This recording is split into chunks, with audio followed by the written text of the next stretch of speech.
Bom momento, pessoal, tudo bem? Vamos aqui a mais um encontro nosso, falarmos sobre algumas questões bastante importantes.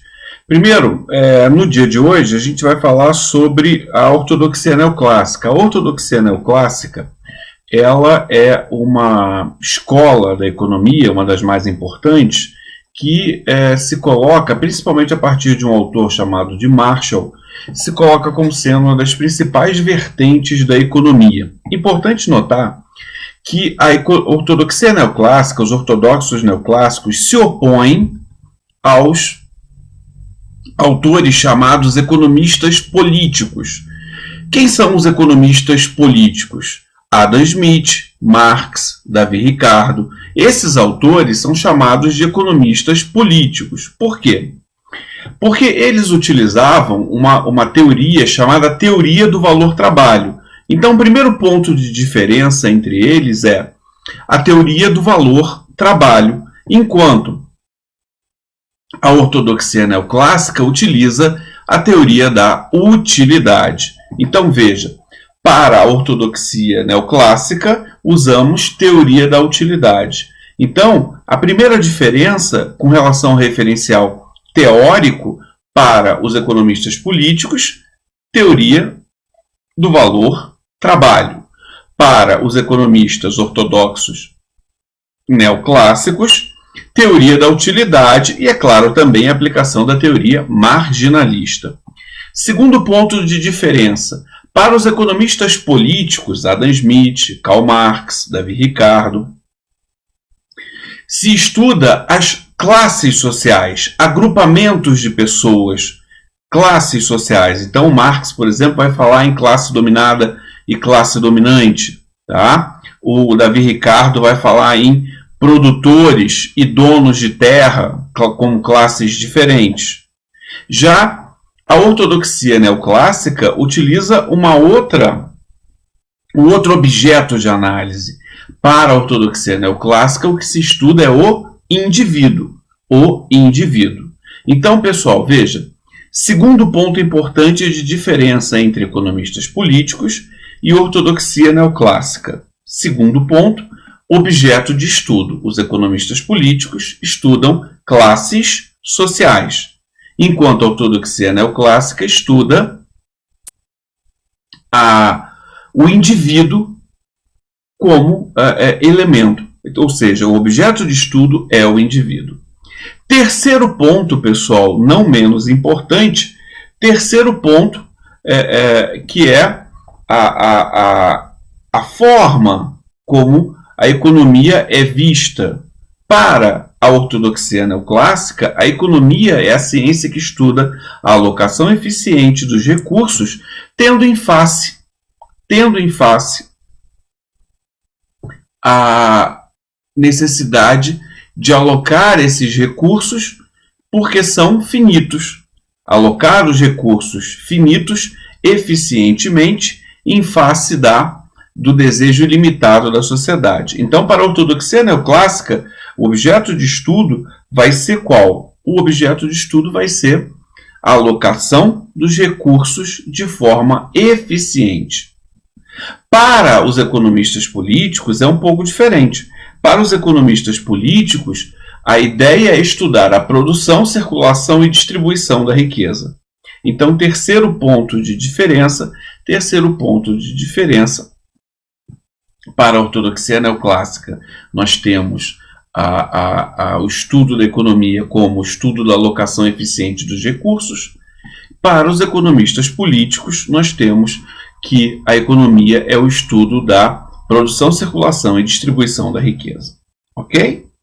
Então, a gente nota que há uma diferença muito grande entre ortodoxia neoclássica e economistas políticos. Ok? Bom, a ortodoxia neoclássica, vamos falar um pouquinho mais dela. A ortodoxia neoclássica, ela tem como base uma ideia chamada lógica paramétrica.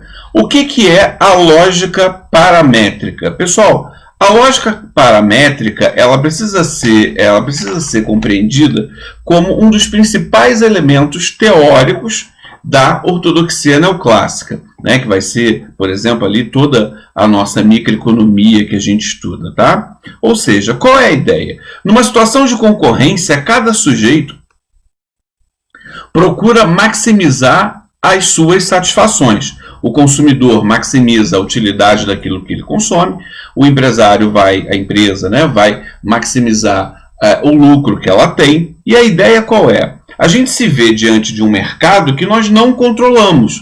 Não há um controle do mercado. Não há um controle do mercado. Como é que as pessoas tomam suas decisões? Então, a lógica paramétrica é uma forma que explica como, dentro da ortodoxia neoclássica, as pessoas tomam suas decisões. Como é que eles tomam suas decisões? Olhando para os parâmetros do mercado. Ou seja, o mercado, esse ente que nós não controlamos, vai das múltiplas, infinitas interações entre compradores e vendedores gerar os preços. Esses preços são elementos fundamentais, são os parâmetros que eu utilizo para poder tomar minhas decisões. Então, eu vou comprar alguma coisa. Eu vou olhar ali a utilidade daquele produto para mim, que é algo absolutamente subjetivo, e vou verificar o preço. O preço. E aí eu penso, dentre os diversos produtos que eu posso comprar para satisfazer aquela necessidade que eu tenho, esse produto tem o preço que é mais convidativo, é um preço melhor, então você faz esse parâmetro. Ou como nós estudamos em microeconomia, né? Você tem um determinado preço de mercado, e aí o empresário ele tem a estrutura dele de custos, e aí ele decide se ele produz mais, se ele produz menos, até se ele deixa de produzir.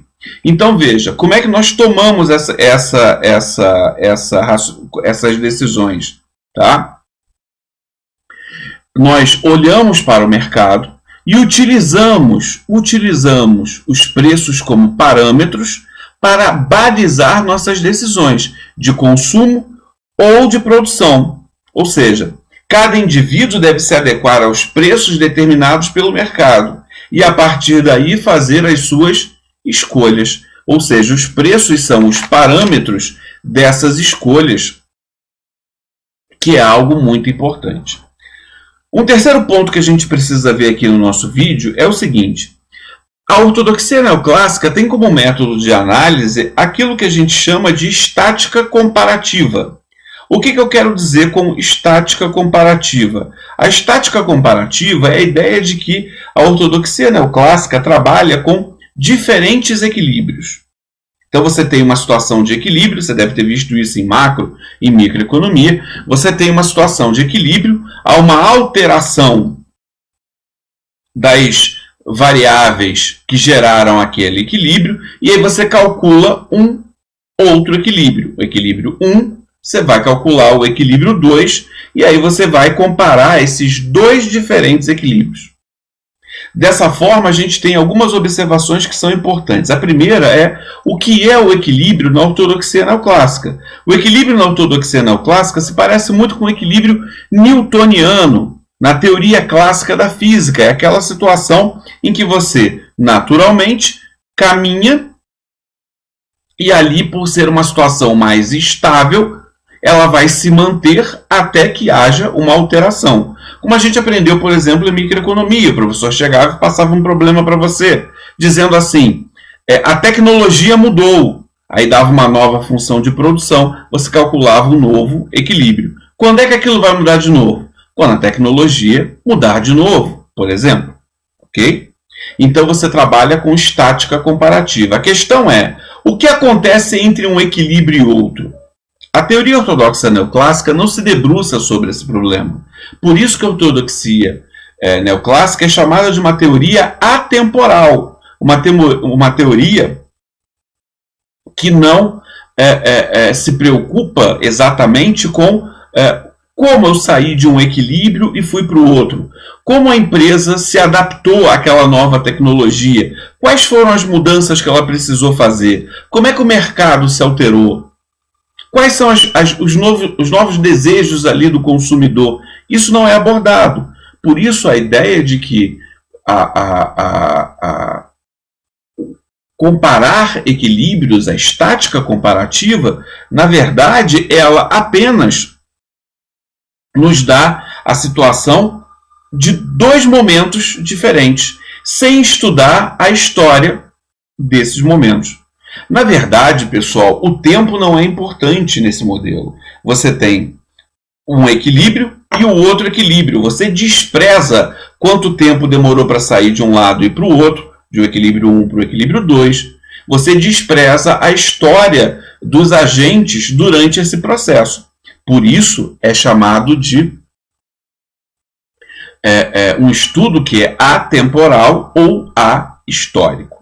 Uma última observação importante, pessoal, é sobre o equilíbrio na ortodoxia neoclássica. Esse equilíbrio, como a gente viu, por ser uma situação mais estável e, portanto, melhor dentro da ideia da alocação dos recursos, ele é um equilíbrio único. Só tem um equilíbrio na ortodoxia neoclássica. Você não tem duas possibilidades de equilíbrio. O equilíbrio é sempre a melhor situação de alocação dos recursos.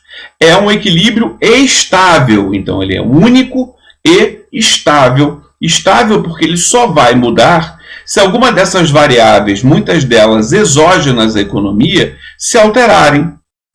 Se ninguém tiver uma invenção nova, aquela função de produção lá da microeconomia que eu dei como exemplo vai permanecer. E por último, ela é ótimo de Pareto. Ótimo de Pareto é uma situação na qual eu não tenho como melhorar a vida de ninguém sem piorar a vida dos outros. Ou seja, para melhorar a vida do João, eu vou ter que piorar a vida do José. O ótimo de Pareto é essa situação, em que todos os recursos já estão sendo usados da melhor forma possível e nós não temos mais como melhorar a situação de uma pessoa sem prejudicar a outra. Importante notar, pessoal, que o ótimo de Pareto não tem nada a ver com distribuição de renda. O ótimo de Pareto não tem nada a ver com qualidade de vida, tem a ver com a alocação eficiente dos recursos. Então, o equilíbrio ortodoxo neoclássico tem três características: único, estável e ótimo de Pareto. Ok, pessoal? Um forte abraço, até o próximo vídeo.